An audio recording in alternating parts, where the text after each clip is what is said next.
the mirror in room 3C. The first time I saw the mirror move, I thought it was a draft.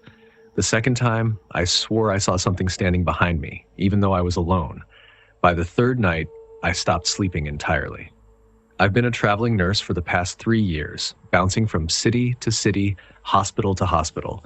You get used to living out of suitcases and sleeping in unfamiliar beds, but I've never stayed anywhere that made me feel hunted. This was in Boston. I had a 12-week assignment at a rehab hospital and found a long-term Airbnb close by. It was one of those older red brick apartment buildings downtown, built in the early 1900s. Wood floors, narrow halls, creaky everything. The listing said the apartment was private but cozy, room 3C, third floor. The host was a woman named Marlene. She greeted me when I arrived, sweet, maybe in her late 60s.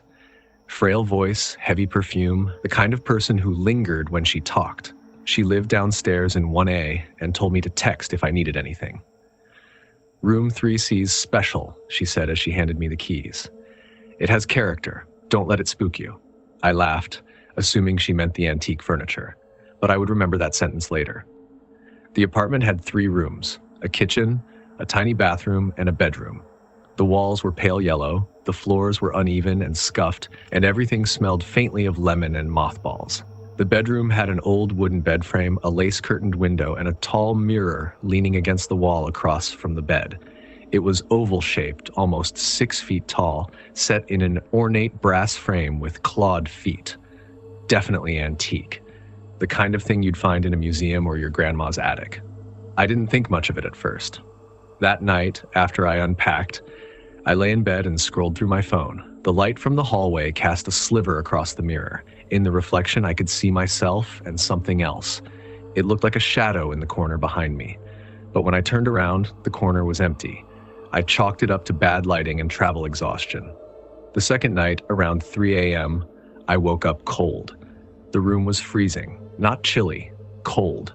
I checked the thermostat, still set to 70. I put on a hoodie and was about to crawl back under the blanket when I noticed the mirror. There was fog on it, a faint, smeared handprint. I hadn't touched it. I got up and wiped the glass with my sleeve. The fog faded, the print vanished. But as I looked at my reflection, I realized something deeply unsettling. I wasn't centered. In the reflection, I was standing slightly to the left, off from where I actually was in the room. I stepped back, tilted my head, moved side to side. The reflection was delayed, just slightly, like it was catching up to me by a split second. I closed the bedroom door and left the light on all night. Over the next few days, I noticed